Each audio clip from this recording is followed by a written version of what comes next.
Okay, everyone. Looks like we're live. We're on our second session of our live stream community chat, and we're going to talk some more about GamerCert. Patrick has some updates on its integration and whatnot, so we're going to probably do a screen share and walk through doing some GamerCert stuff. So, Patrick? I'm ready. I'm ready. All right. Let's go ahead and pull up your screen here. All right. So if you're ready to come along with us on this journey, go sign up for GamerCert. I'll have to provision for you a access code that lets you identify yourself. So once you do that, here's the screen where you can create identities. I've already created one here, as you can see, for Volition Open Beta as a full recourse identity. Once you have done that, you can get a certificate. And a certificate is simply GamerCert using one of its keys to sign a string that you provide. And for Volition, that string should be the public key of the account you want to identify or create. So if you look at VolWal, you'll see we're now at version 0.3.5. And you can create a new account with identity. And here's a key phrase that's been randomly generated. You obviously paste the key phrase in there if you have a key pair you want to use. And you'll take this public key right here. You'll paste it into your GamerCert right there. And now here's the tricky part. The key for the Volition testnet you can find here. Go to any Volition node. Here I've gone to beta volitionccg.com, and you will see. And that's providers/GamerCert. Yes, it's /providers/GamerCert. This is our key. 547 blah blah blah. That's the key name. That's the GamerCert key name. And that's all there is to it. Submit. And there's our amazing certificate. I'm going to download that. Override my old one that I've been using for testing.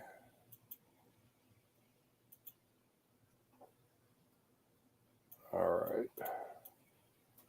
And there we are. And there we are. Nice. Okay. So once you've done that, you can go over here to the Identity tab. And you can choose that file that you just downloaded. There's your certificate. So we there got our key pair. We got our cert from GamerCert signing that public key. And then you just enter your password and the rest. So that's one way to do it. I obviously did not actually create the account there. I'm just walking you through the steps. The other way to do it is if you have an account that is yet to be identified, there's a new transaction type called Identify Account. Exact same process. You're going to need to go get your key from the Keys tab right here. I wouldn't show that. Oh, no, don't steal my... Anyway, this is the public key, right? The private key. Yeah, well, yeah. So no danger yet. But that's the key that you'll be pasting in there for your account, for your Identify account. The other wrinkle here is because this is still a pretty nascent feature. There's not there's not a lot of help. I guess as with all the features in VolWal. So the trick here is you need to put in the correct amount for your expected grant. If this is the first time you're using an identity, then that expected amount is 1,000 vol. This looks like 1,000,000 vol is actually 1,000 vol because we store it as an integer. So you're going to put 1,000 if you've never used this particular GamerCert identity before. So that's basically an award or reward or bonus for signing up with a verified GamerCert for VolWal. Yeah, I have really buried the lead here. What I should have said is, hey, do you want 1,000 vol? Here's an easy way to get it. So yeah, you will get, the first time you use your identity for this network, you will get 1,000 vol. That's only good ones. You're going to run into some troubles if you keep reusing the identity. Basically, the model should be, if you don't have an account, create a new account with your identity, and then from that account, you can provision as many other accounts as you want and add the identity to them later versus using a new account over and over again. The other thing is, I don't know if, I know that nobody's hopped on GamerCert yet because nobody's requested access from me, even though you can go on there and not request access, create pretend identities. But as some of you may know, the way GamerCert works is this string here in your identity. In fact, let's just update this. This string here, Volition Open Beta, is the community name for our mining node. And if you're wondering where that comes from, you can just go back again and look at the node. And as you can see, it's right there, Volition Open Beta. So that's the name of this particular chain. And that, of course, has to match here. If you try to create alternate identities with the same community name, GamerCert will just overwrite your identity. So you can only have this one identity for this community. So this will be your Volition Beta identity. You can create as many identities as you want, but only one for Volition Open Beta. So, all right. That makes sense. That's thank you for coming to my TED Talk. So what's the end goal though? So why should people go and get their GamerCert identity ready, get their 1,000 vol? Why? Well, that's a deeper philosophical question, isn't it, Ken? It's not for me to tell people how to live their lives. Well, what reason do you think they should? What reason do I think they should? I think so. Whether or not people are involved in Volition, I think GamerCert's an interesting thing because you can, of course, identify yourself in online spaces without running the risk of getting doxxed, and that's a much bigger and more interesting, maybe more interesting kind of application than our little blockchain, which is for fun and entertainment, of course. Imagine that you are part of a. I don't want to speculate what people might be part of, but as sure, just different communities where identity is. Yeah, you might be in some community where it's really important to know that you're talking to a real person, right? And but at the same time, this community might be a type of community where you might not necessarily want to be personally identified. It also might be really important to know that you're talking to the same person, that is not a puppet accounts, because you're gonna be a real person who identifies themselves as 5 different accounts. It's important to know they only have one account in that community. So those are really important things. So that's why somebody might want a GamerCert. Of course, with us, since we're doing proof of identity, right now GamerCert's the only provider I'm aware of that can issue a self-sovereign certificate for an identity, based on you going through a know your customer process. I think there are others that do something similar where you go through know your customer for a particular exchange or particular community. But GamerCert's the only one I know of that's kind of a community agnostic, again, self-sovereign. Right. So the reason why is simply if you want to continue with Volition in any capacity, whether as a ledger or as a trading card game or as a miner, sooner or later, this is your way to interface with that. The next spin up of the chain, we're just going to let miners self-provision nodes based on their identities. We're not going to make people sign contracts. We're not going to hand out, mining accounts. We're going to be completely hands off in that regard, and they can sign up, do their thing, get a miner running, and be part of the community with an identity that is verifiable and anonymized. Yes. Yeah. I should stress also. Let me go back. I don't know if you can show my screen again. Is my screen still visible? Yeah, it can be. Yeah, let's bring it back. So I want to stress to anybody interested, when you create your identity for Volition in particular, if you're to be a miner, okay, you need to create a full recourse identity. So when you go to create a new identity, whatever. It's like actually I can't select that option because this is my one full recourse identity that I have. And in the free tier for GamerCert, you only get one. But what I was going to show you is when you create a new identity, there's a tab here that lets you choose no recourse or full recourse. Right. And as you can see, when you go to verify this identity tag, this is full recourse. And that's a requirement by the community that's using GamerCert on whether they want or what features you get by having a full recourse versus non-recourse, correct? That's exactly correct. It's totally up to whoever's asking you to identify yourself, whether or not that's necessary for Volition ledger, since the goal is eventually to transact, valuable collectibles, and, potential, all sorts of potentially important transactions. We ask that you create a full recourse identity. You don't have to just identify yourself. And so, like, if you're on Twitter or something, you don't need a full recourse. You probably don't even want a full recourse. What full recourse specifically does, as I said last time, is this fingerprint now, this is your identity fingerprint,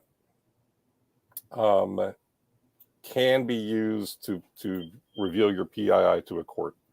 So if you create a full recourse identity and then you go out and start defrauding people or, disseminating illegal materials or doing something bad, then what can happen is a court can call up GamerCert and say, we order you to unmask this, this villain. And if whoever's going after you has followed GamerCert's process of service correctly, then GamerCert will actually release your identity to the court. So that's why we have a full recourse. And the purpose of that is for the proof of identity portion of the blockchain and compliance to say, hey, we can know if needed who these people are so that there is an attack versus the blockchain is like a 51% attack. This is our answer to being able to deal with an attack. Well, it's interesting because it's not quite that. If you think about GamerCert versus Volition, there are two different parties here. And of course, GamerCert has a fiduciary duty to its identity holders. Right. And Volition's just a ledger for a game. So what we can say is, look, everybody who mines Volition, we know they have an identity, and we know somebody can find them if they do something bad. As a user of Volition, can you find them? Can we find them? The answer is no. Right. So what would have to happen is there would have to be a credible, first off, per the terms of GamerCert, somebody would have to make an effort to find and serve the owner of this fingerprint, let's say. And then failing that, they'd have to go to a court. They have to say, well, this person's participating in a denial of service attack or 51% attack or extorting me or whatever. They're not holding up the terms, of service for Volition. And of course, then after the judge is done laughing at you, if you're lucky, they might order create a court order that goes to GamerCert to unmask the identity. The GamerCert would have to look at that and decide whether or not it's credible and whether or not that court has jurisdiction. So right. It's a long way to walk. I want people to think this is very much a self-incrimination tool, which I think is necessary. for dealing in this kind of space, and it's what makes our ledger lightweight and tractable and fixes a lot of issues. I mean, that's a society we live in already. If people don't understand that we already live in a self-incriminating society to a degree, and we create laws to incriminate ourselves already, that's the process to make sure that people stay good guys for the most part. Yeah, exactly. So we can reflect reality. We have a decentralized supply chain, right? And nobody can stop you from operating a node if you want to. And nobody, you don't have to reveal your identity if you don't care to. Right. But yeah, if things go horribly wrong, then you can be found. Makes sense. Anyway, next steps for Volition. Coming soon. So we all talked yesterday, and until there's a publisher attached, I think, or until there's some kind of raise, it's going to be hard to move the trading card game forward because we simply don't have the assets. And there is a fantasy kind of scenario where people just come out of the woodwork, and there would be a community that would self-own and kind of self-create the game. And that almost happened, and definitely some people are super active right now. Is it realistic to think that a game can just kind of emerge from the primordial soup and roll forward without a significant investment by a publisher? Probably not. So we're working on it. I am curious about the appetite of the community for smaller games or mini games, because part of me kind of wants to go off and play with the idea of a ledger and do some smaller projects to experiment with the ledger until we find a publisher. I am really curious as to whether or not people are going to come along on the identity journey. We've been saying it now for 4 years, but we're here. Now's the time. Yeah. Yeah, it should be interesting start to another journey, I suppose. Yeah, this is kind of where the rubber meets the road. Do people want a decentralized, trading card game? Yeah. Is community ownership important? Do they want a decentralized trading card game from us? And do they believe in proof of identity enough to identify themselves with this third-party service over here? Those are all open questions. At some point, we'll go get money and just pay to promote the concept. But in the meantime, the experiment continues. Yeah. I guess the ask is just if this is something that interests you, any portion of this, then you definitely need to step up and get involved. This is really a community project. I mean, like you said in the beginning, it was a community project, and there's a lot that can be done, a lot that can be helped to promote this thing, or done to help promote this thing. Both the GamerCert concept in other communities. So if you've got a community, not even Volition related, that you think that identity piece would be important for, reach out to Patrick, get involved in GamerCert. There's tons of applications for that. And then from the game side, from Volition side, if you want to play the game, you got to find friends to play with. So get out there and print some cards. We've got cards on the ledger. We've got booster packs mined. Miners can give them out to you, sell them. Well, they can't sell them to you, but trade them to you for vol and other cards if you've got cards they want. And get out there, build decks and print them and play them and show your local game store. Right? That's the other thing to touch on, because we've resisted ever giving any indication that your vol may be worth money or that it should be considered an investment, because it's not. We've been pretty clear everywhere that this is an entertainment product, and we don't want people to speculate on vol. But I am curious, sans any other kind of promotion or development, how important liquidity is to miners. It's great to think that people are participating just because they love games and they want to experiment with something new. Certainly, there are paths to exchanging vol or assets for things like other cryptocurrencies. It's not something we put any development time on, because we're kind of waiting to see if there's a liquidity partnership that can happen, and that is something we are working on. Yeah, if anybody wants to hop on later or comment, particularly anybody who's either a miner now or is interested.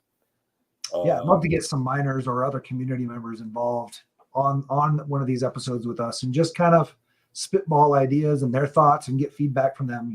That would be a huge. We should grab some folks, maybe for next week if possible. Happy to adjust the time a bit because it would be nice to have that conversation for sure.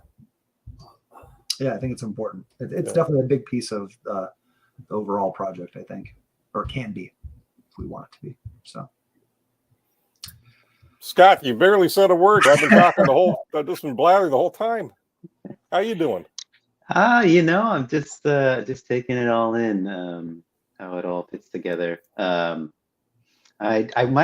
you were talking, I was wondering one thing is is there space for the community to bring their own games to the chain? If they have a game designed, especially something smaller, something more manageable than a 200 plus card set, Yeah, I would. That'd be fantastic. It. Yeah, I was just thinking the other day that the mining node is a game engine. The way it's designed, it's meant to be hacked against. It's a C++ code base. All the transactions that we're using for Volition are pretty generic. Be very easy to extend with custom transactions for whatever kind of game you want to experiment with. And of course, anybody can jump on there once you have the setup to be able to publish the assets, designing the assets. I mean, like Patrick said, it's super generic. So you can it handles most card game concepts. It's when you try to get into interesting digital concepts that you might need to do some extra work. But as it stands, if you've got a card game concept or even a simple board game, it can handle it. Yeah. If you have ideas for self-published, print and play collectible games, or even just games where you'd like to experiment with a distributed ledger, we're happy to support and collaborate. We have not free used the software. It's still a proprietary license, even though it is open source. But we're more than happy to support other projects for sure. And if you're thinking about distributed ledger anyway, I would advocate going down the path of proof of identity, simply because you can do stuff like limit your mining pool, to end, X number of miners. Obviously, the costs are much, much lower. You don't have to, you're not pushing against transaction costs from a chain with everyone on it, competing with all other projects. And regardless of what you think about Bitcoin and ETH's, ecological footprint, I can say that Volition is pretty blameless when it comes to power consumption. Because again, we don't have to solve any hash or tie up any funds, so you can run your game on a handful of servers for pennies really, and have all the benefits of a distributed ledger. I'm also really interested. I'm surprised nobody's done this. So we've been focused on print and play. I would really, some people are making a case for a distributed ledger as a inventory or as a cross game inventory, which remains to be seen whether or not that's interesting to gamers. Gamers and skeptics have pushed back pretty hard on that concept. But what would be interesting to see is a completely free and open source game client backed by an economy on a community-owned economy held on a distributed ledger. And so right now, kind of the approach is, hey, we're going to make our whatever game we're going to make, we're going to run it on our server, and here the community can own the inventory, but the game is behind our wall, and you have to pay access to pay to get access to the game. And you know, the ethos of this kind of project, because we decided not to do it because we didn't want to build that game, right? Like if we're going to do that, then we just build the game and somebody else can figure out the distributed ledger stuff, right? We introduced the distributed ledger specifically. So somebody ought to make just completely free and open source, you know, game server, release that, and try and participate in the secondary market, or put their money where their mouth is and sell the game assets instead of the game access. So if anybody wants to do that, call me. Again, that's really, yeah. Happy to support. Yeah, I say really interesting thinking about sort of the print on demand publishing of a book, or let's say that's very common nowadays. In fact, sometimes you buy from Amazon and it's printed on demand, even if it's a major publisher.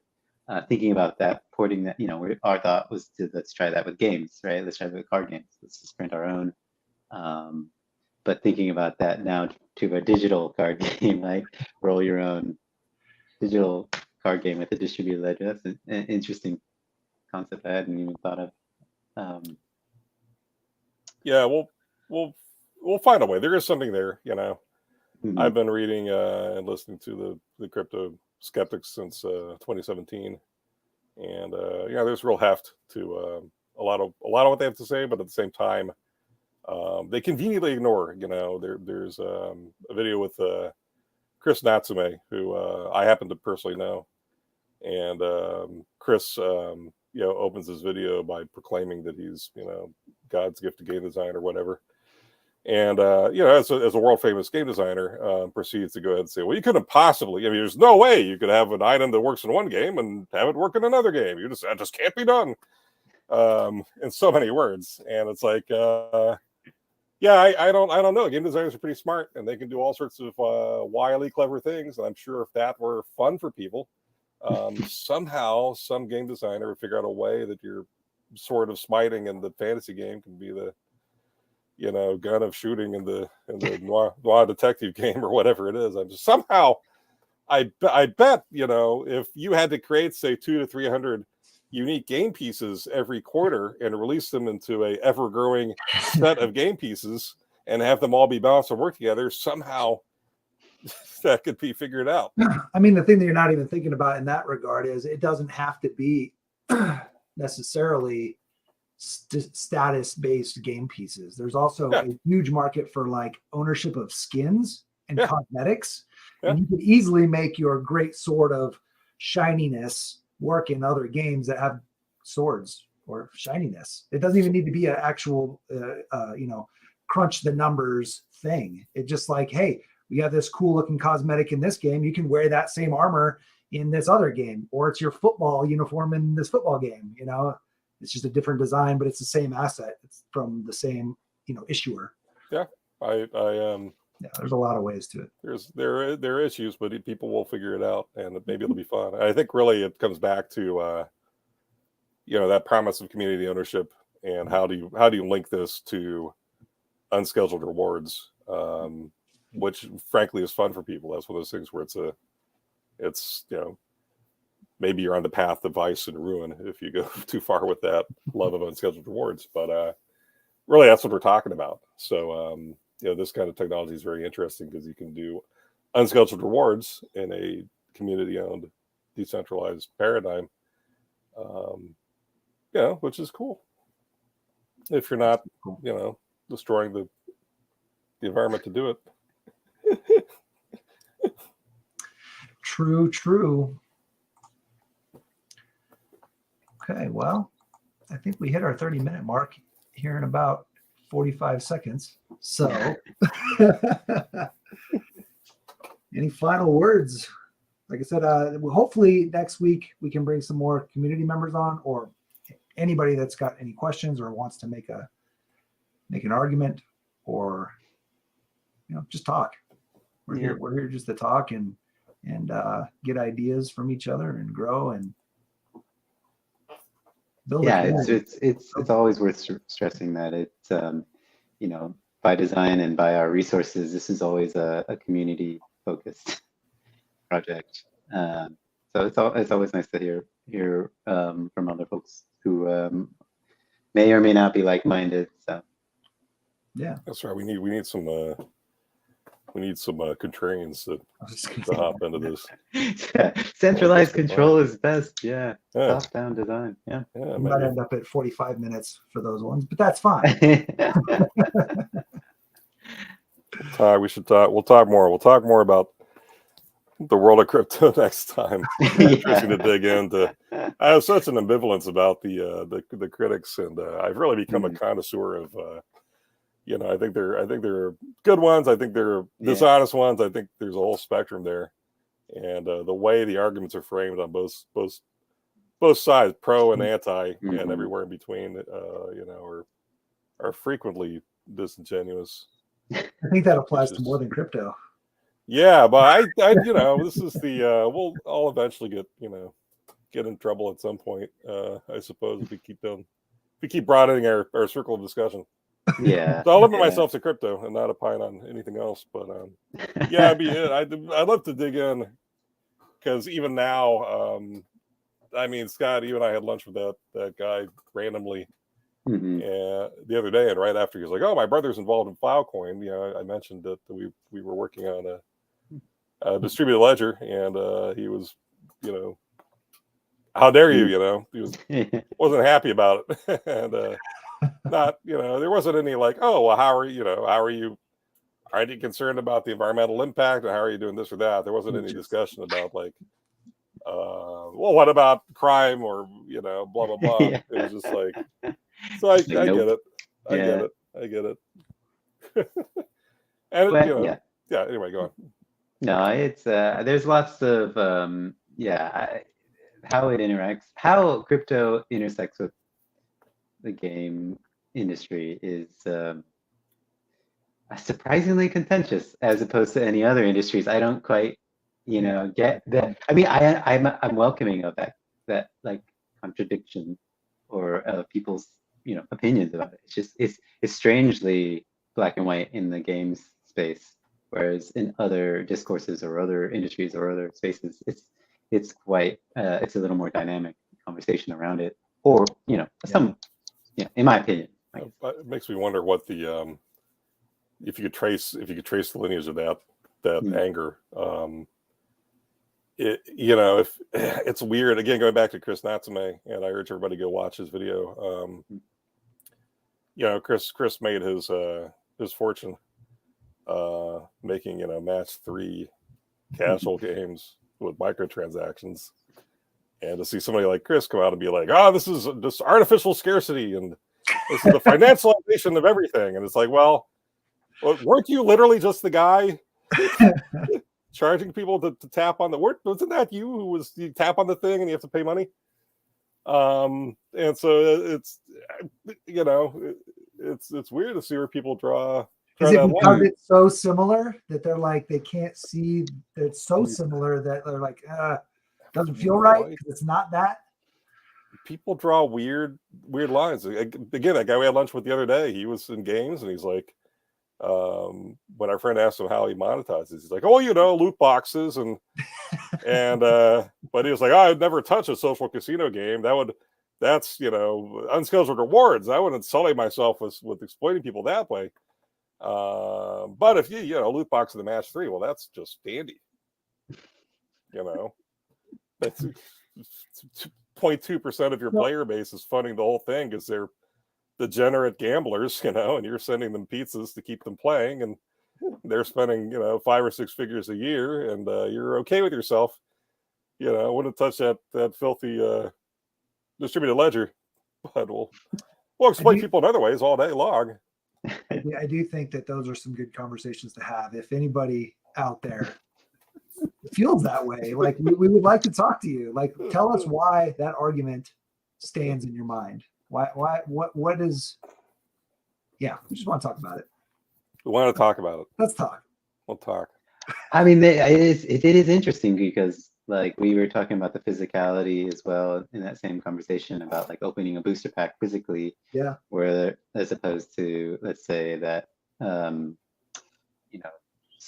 digitally, I guess maybe that's the same. do you get the same feeling, or what, do we prioritize the physical over the physical quasi uniqueness over the digital, uniqueness or not? I still don't know the answer to that. To me, it does the same thing, whether it's digitally unique or physically unique.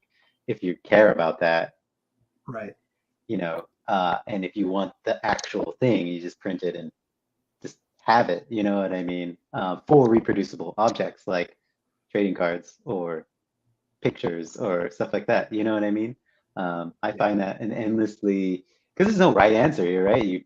You either like the, Sure. It's personal. Yeah. it's a personal, but I still have I'm looking for more data on that. I'm looking for more arguments about why, One way or the other is better. yeah, exactly, why go into the comic book shop and getting a comic book that was first printed is more valuable than something First else, issuance of an NFT comic. Yeah, like is the value? It kind of makes me Yeah. think about devaluing of the art, right? Isn't the value the expression that is being made? Like, is the music that I'm listening to the valuable piece, or is it owning the first pressing of that vinyl that's interesting? It just gets into that notion of a lot of different psychologies inside of us. Yeah, then there's the little piece that's missing, which is nostalgia, which still applies to something that isn't nostalgic yet. So like, if you know that something may end up, I think subconsciously, if you know that something may end up being nostalgic, then getting the first version of that, even though it's brand new right now, is a much stronger desire. So if a brand new card comes out, or brand new Lego set, or brand new record, and I know I'm going to love this thing, or I think I'm going to, or I find out that I do, I want the first version of it because I know later on there's going to be nostalgia attached subconsciously, I think.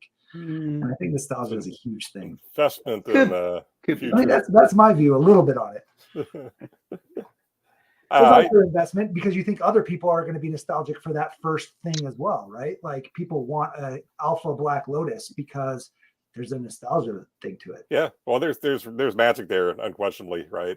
I think you'd get the same thrill from opening a digital booster pack if you're looking for just, will I get it? Like that digitally, that solves that. But the reality is, even the first printing of a digital asset that is meant to be digital first, there's only going to be one first printing, and you know what? That's the exact same cardboard that the second and third printing is going to be on, right? But those molecules are unique in the universe, and if you believe they actually are the first printing, maybe that's exciting. Well, the nice thing is digitally, it's provable, 100% provable that it is the first. Whereas in real physical goods, there is potential to not be provable. Like, that's true. No idea the difference. That's exactly correct. Yes, we can absolutely prove that you got the very first of whatever it was digitally, but once you're in the world of cardboard. Yeah, where's the first Black Lotus? You have no idea. They were all printed very similar times, but there is a first one out there.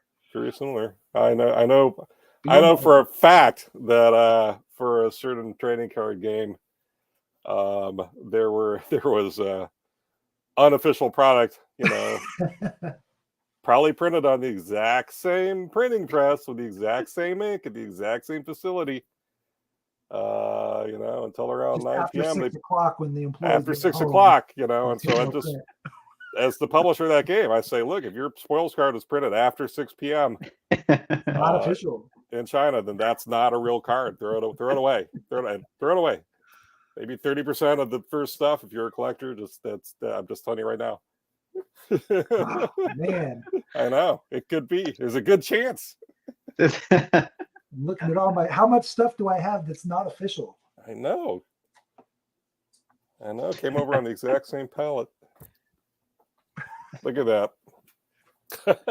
How much is official? Oh God, is this a real Venom? I don't know. It's see-through. That's cool. I just realized that. Well, this is a good insight to all our weekly, our general weekly meetings that start off really hyper focused on a feature or a thing we're working on, and devolve into And we want know, more involved. We chat. want a larger people. We want more people around our fire. Right. Wow. No, it's a great that is the spark of this project for me personally is it's just the interesting conversations around the experiment itself, you know. Not that I don't love the game, but and the ledger stuff is just fun, but it just makes me think. So that's why it's a little bit more. That's why we've been doing it for 4 years rather than. That's why we've been doing it. If it wasn't endlessly interesting and impossible to be commensurable, there's no solving the problem here. You know, it's just we could just spin our wheels endlessly on these topics. Agreed. It's been a pleasure. It's been a pleasure. To frankly, even though I know the community would love us to go out and raise as much money, it's been tremendously freeing to be able to work on the more experimental, weirder aspects of this, and that's the reason to do it. I for years everybody's like running out. Oh, he's doing some thing. Oh, there's blockchain. I was like, well, just do the forget the blockchain until you can get weird with it. So agreed. Okay. Yeah. I'm going to stop it or we'll keep All right. going. All right. We're at 40 minutes. So see you guys next week. Bye. All right. Bye. All right.